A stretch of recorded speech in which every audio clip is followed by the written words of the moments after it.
Good to be with you. I'm Tony DeCopel. The breaking news right now. Shots fired at a high school hockey game in Rhode Island. At least 3 dead, including the shooter. 3 others hospitalized. What authorities are saying tonight about a motive. And new developments in the Nancy Guthrie case. The family ruled out as suspects in her kidnapping, as Savannah Guthrie pleads with the man who took her mother in a new video. It is never too late to do the right thing. Also tonight, the dangerous storm out west, a growing fear of mudslides as heavy rain moves in. Rob Marciano standing by. And Robert Duvall, the Oscar-winning star of The Godfather and Apocalypse Now. I love the smell of napalm in the morning. Dead at 95. Also, what Hollywood is saying tonight about the threat of AI after a fake fight scene between Brad Pitt and Tom Cruise sends shivers through the industry. And the construction workers and the preschooler, what she taught them about perspective. From CBS News headquarters in New York, this is the CBS Evening News with Tony DeCopel. Thank you for joining us on a very busy Monday night. The breaking news out of Rhode Island tonight, a mass shooting in the middle of a high school hockey game. The players skate on at first, as you can see in this video, then rush for cover as they realize what's happening. At least 5 people hit, 3 dead at this hour, including the shooter. Let's get right to Louisa Moeller of CBS Boston, who's made it to the scene for us. Louisa, good evening. What can you tell us? Well, Tony, the stands were crowded with people gathered here to just enjoy a mid-afternoon game on a holiday between 2 local high school hockey teams. And then that joy was shattered in just seconds. Cell phone video captured the moment gunshots rang out during a high school boys hockey game in Pawtucket, Rhode Island. We have shots fired, multiple people down. People in the stands bolted for the exits as hockey players can be seen scrambling to get off the ice. Goalie Olin Lawrence was playing when the shooting began. I heard a couple gunshots go off. I thought it was balloons at first. It was loud, and then it kept going on.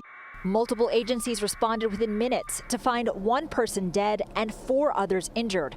First responders could be seen carrying the wounded on stretchers to nearby ambulances. We learned that another casualty from the shooting was at the hospital, that they succumbed to their injuries after being at the hospital, and there is 3 additional victims at the hospital that all are in critical condition at this time. Investigators say it was a targeted event, most likely a family dispute. The suspected shooter was also found dead at the scene from an apparent self-inflicted gunshot wound. We're talking to all those witnesses. We have several witnesses that were here, and then some that we have brought to the police station where we're talking to them there. Now, the local school district says that all of the hockey players are safe and accounted for. Local authorities say 2 of the victims are adults, and they believe the suspect acted alone at this time. Tony? Louisa, thank you very much. We turn now to the disappearance of Nancy Guthrie. President Trump weighing in today, telling a reporter that if Savannah Guthrie's mother is killed, he'll ask the Justice Department to seek the death penalty for whoever's responsible. Jonathan Vigliotti is still on the ground for us in Tucson again tonight. Jonathan, good evening. What more can you tell us? And Tony, the evidence has yet to lead to a suspect, but tonight the sheriff saying he knows who is innocent. In a statement released late this afternoon, he says the entire Guthrie family has now been cleared. This as the search now enters week 3. Tonight, the FBI is analyzing male DNA found on a black glove roughly 2 miles from Nancy Guthrie's home. Investigators are now trying to match it to unknown male DNA inside the house to prove the glove belonged to the suspect. If they're able to match the DNA from inside that residence with the glove they found on the outside, then that's where you got the home run. Pima County Sheriff Chris Nanos tells CBS News that one of the most promising leads may be what the suspect seen here was carrying and wearing. The sheriff confirms investigators are reviewing surveillance video from Walmart stores. The retailer has provided records of every Ozark Trail Hiker backpack purchased online and in stores over the past several months. He also believes the clothing, including the suspect's face mask, came from the same retailer and possibly the same store. If that's the case, that's going to really narrow it down, and hopefully that's what they're working with the corporate security folks at Walmart to find out. We're talking about DNA, we're talking about cell phone data, traffic cameras, but this ultimately could boil down to something as simple as who bought this backpack. Absolutely, and that's what we've seen on a lot of crimes that we've solved. Law enforcement sources confirm investigators are using what's known as a signal sniffer in an effort to detect transmissions from Nancy Guthrie's pacemaker. It's been 2 weeks since our mom was taken. This, as Savannah Guthrie last night made a direct and emotional appeal. To whoever has her or knows where she is, it is never too late to do the right thing. And we are here. And the sheriff says authorities have received more than 50,000 tips over the past 16 days. This as the FBI continues to call on the public for help. Anyone with information is asked to call the numbers there on the screen, Tony. All right, Jonathan, thank you very much. We turn now to the weather, and a major storm system threatening the west with rain, snow, and powerful wind as other parts of the nation deal with the dangers of fire and ice. Meteorologist Rob Marciano tracking it all. Today, flash flood warnings over the Palisades burn scar areas have ramped up concerns of mudslides, shutting down a 3-mile stretch of the Pacific Coast Highway. The same system bringing heavy snow to the Sierra Nevada. Interstate 80 was shut down after numerous accidents and stuck cars. And in the east, it was a dramatic rescue attempt on Cape Cod Saturday after a husband and wife walking their dog on an icy river plunged into the freezing water. Everything is frozen. That tidal area is constantly moving. And so it's a tough one. 2 responding officers also needed to be rescued after they fell through the ice. The woman died at the scene, and they are still searching for her husband. And to the south and central Florida, drought conditions and high winds fueled a flare-up of wildfires. Black smoke choked the air in Kissimmee. Since the beginning of the year, nearly 16,000 acres have burned across the state. But the cold temperatures have also brought a touch of fun to Cranford, New Jersey. This ice cream truck, conjured up in good humor, is made almost entirely out of snow from last month's storm. Visitors can even buy real ice cream, with the proceeds going to a local children's hospital. Making the best of the snow that refuses to go away. All right, let's get to that western storm, which is still spinning in the Pacific and spinning that moisture right into California. Flash flood watches remain up. We're worried about mudslides. That will continue overnight tonight, and another 3 to 8 feet of snow in the Sierra. So we got winter warnings up there, winter warnings in Nevada and Utah and Colorado, where they do need the snow, but they'll get so much that I think avalanches are going to be an issue, as will be the travel. And there's a lot of wind with this, over 80 miles an hour. So extreme fire risk across the high plains. So timing these storms out, the one that comes through tonight will head to blizzard conditions across the northern plains tomorrow. But the second one's coming in. More rain, more snow in the same spots, and that traverses the country for a severe weather threat come Thursday, damaging winds and tornadoes. These 2 storms pumping up the heat to record levels. Omaha tomorrow 75, 77 in Nashville, and that heat will be fueling those storms late week. Tony? All right, Rob, thank you very much. To politics now on this President's Day. The 44th president, Barack Obama, on what he believes the 45th and 47th president, that would be Donald Trump, of course, has done to the dignity of that office. The comments are the first that Obama has made since President Trump reposted a video of him and the former First Lady as dancing apes. Here's Weijia Zhang.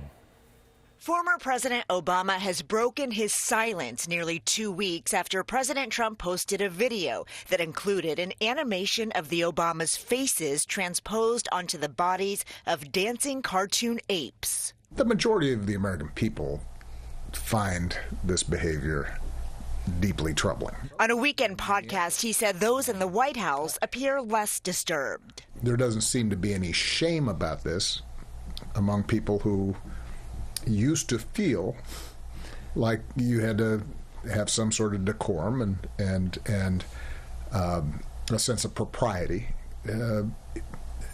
and respect for the office, right? So that's been lost. The administration's initial response to the racist post came from Press Secretary Caroline Leavitt, who said, "Please stop the fake outrage." But after a flurry of Republican leaders spoke out against the post, the White House blamed a staffer and removed it. Have you fired or disciplined that staffer who posted the video from your account that included the Obamas? No, I haven't. That was a video on, as you know, voter fraud.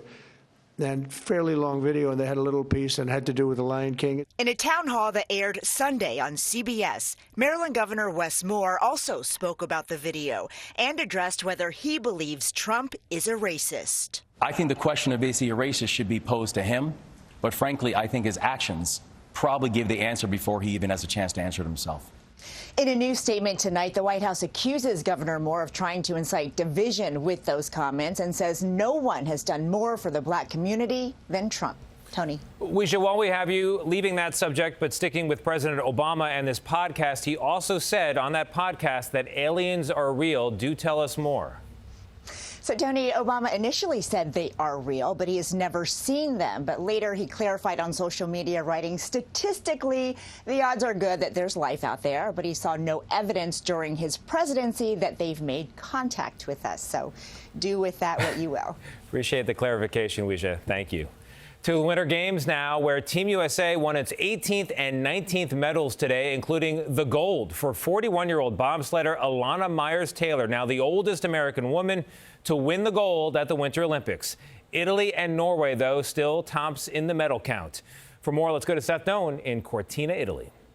Despite a sluggish start, a turnaround for Team USA. Describe the feeling of watching an American win gold and bronze.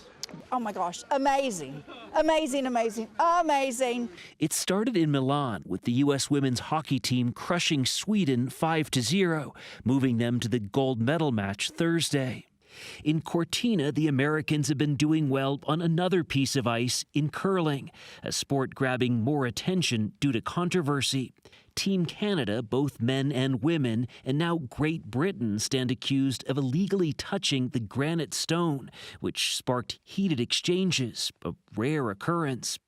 Team USA curlers told us the sport is usually marked by behavior that's gentlemanly, their word. It really brings a lot of skill sets together. Our coach always says that the best curler is a well-rounded person. What is the well-roundedness? Why would that make such a difference? Yeah, I think it's because there's so much teamwork in the sport. The day ended with teammates Ilana Myers-Taylor and Kaylee Humphreys taking home gold and bronze in the monobob. We first met Myers-Taylor in November.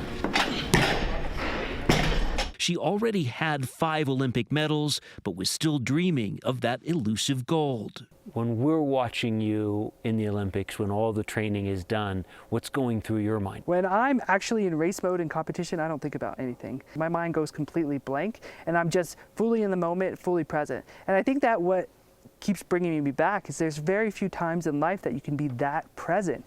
Myers-Taylor was already the most decorated female bobsledder in U.S. history. And Tony, she'll have a chance to bring home yet another gold Saturday. Seth, thank you very much. Oscar-winning actor Robert Duvall has died. He was 95 and passed away at home, surrounded by love and comfort, his wife said in a statement. Chanel Call now looks back at a career that spanned some of the biggest films of the 20th century. Robert Duvall began on television, but it was his silent, unforgettable turn as Boo Radley in 1962's To Kill a Mockingbird that launched a legendary career. They shot Sonny on the causeway. He's dead. He rose to fame in the 70s, starring as the loyal attorney Tom Hagen in The Godfather. Over 6 decades, Duvall became one of Hollywood's most recognizable actors. From Apocalypse Now, I love the smell of napalm in the morning, to Tender Mercies, I lost it. which earned him the Oscar for Best Actor in 1983. In 2006, CBS Sunday Morning sat down with the actor, director, and executive producer as he wrapped a Western TV series, Broken Trail. There's no drool yet to be wiped, you know, so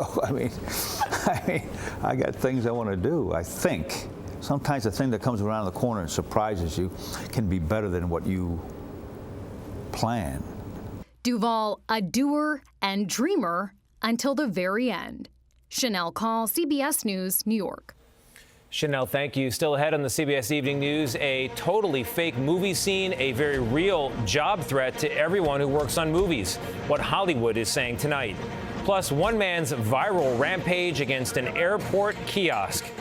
And what happened next?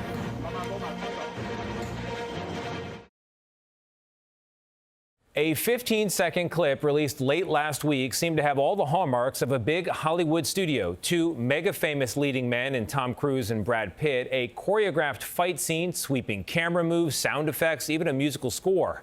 But here's the thing. It was all generated by AI, and Hollywood is not happy. Here's Here's Jolene Kent. At first glance, it looks like an epic fight scene starring two Hollywood heavyweights. But this Tom Cruise-Brad Pitt battle is AI generated. ByteDance, the Chinese tech company behind TikTok, just rolled out their new AI video generator, CDance 2.0. The viral video sparked yet another round of backlash and despair in Hollywood. Rhett Reese, a screenwriter behind the Deadpool movies, posted, "I hate to say it, it's likely over for us." In a statement, SAG-AFTRA, the actors union, called the video unacceptable and said it undercuts the ability of human talent to earn a livelihood. ByteDance responded, saying they are now taking steps to prevent the unauthorized use of intellectual property and likeness by users. Why do you think the reaction was so intense? I think because it was so brazen. Hollywood is going through a lot of difficult changes. What does this type of technology do to entertainment jobs in the next year? There will be fewer jobs in Hollywood. There already were fewer jobs. And the shame of it really will be that the below the line people, the craftsmen, the camera people, the catering people, those are the people who are going to be affected the most. Don't leave me. Jolene Kent, CBS News, Los Angeles.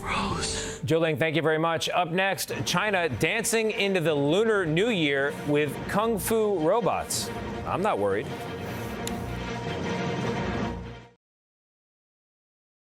We all know those self-check-in kiosks at the airport for bag tags or boarding passes. No one really loves them, but compared to this guy, maybe you do. Today, a 35-year-old British man went on a rampage at the Hong Kong airport, pushing over kiosks one by one and then picking up a metal pole to smash a few more. He was arrested there at the scene. Neither snow, nor rain, nor heat, nor threat of wild turkey attack prevented this UPS guy from making his deliveries recently. A neighbor in Connecticut caught this video of the driver racing up the hill and then racing back down the hill with the turkeys in hot pursuit. No word on what set the turkeys off, nor what was in that hopefully very important package. Well done, sir. Now to a performance in China meant as entertainment, but delight is not the only possible reaction. The country showing off advances in robotics with a performance on what's known as the world's most watched annual TV show. And about that show, here's how Reuters described it. Quote, humanoids performed sophisticated fight sequences waving swords, poles, and nunchucks in close proximity to human children. Nothing went wrong, we believe. Up next, the good stuff. A friendship forged in the flicker of flashlights.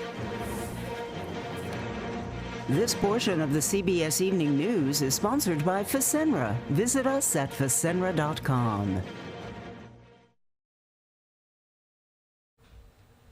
We are back with the good stuff. The story of a surprise connection between a young hospital patient and a construction crew nearby. Last month, while playing with a flashlight in her room at the Cleveland Clinic, 4-year-old Brinley Weislich and her father shined a light into a building going up across the street. To their surprise, one of the workers shined a light right back and made a sign that said, "Get well soon." They responded with a sign of their own that said, "Thanks, waiting for a heart," which is true. Brinley needs a transplant. And that news got everyone's heart going. You know, it really changed my perspective on a lot of things. And I think a lot of the guys around here felt the same. And that connection started growing every day. Recently, still in boots and safety vests, workers dropped off a Get Well bear twice Brinley's size and a construction hat with all of their signatures on it. What's that? He's giving you a heart. Give him a heart. And even though construction has moved on to other parts of the project, every single day before they leave, workers still come back down to that original window, that original floor, to flash Brinley a heart sign. Brinley's mom told us how meaningful that connection has become. They love her, so I'm glad that we were able to do that and give her some hope too, you know. Brinley is still waiting for that heart transplant, but in the meantime, the construction crew tells us they have all the heart they could ever need from little Brinley, and they are rooting for her each and every day. We are too. That's another day in America. I'm Tony DeCopel. For all of us here at CBS News, thank you for watching. We'll see you right back here tomorrow night. Good night.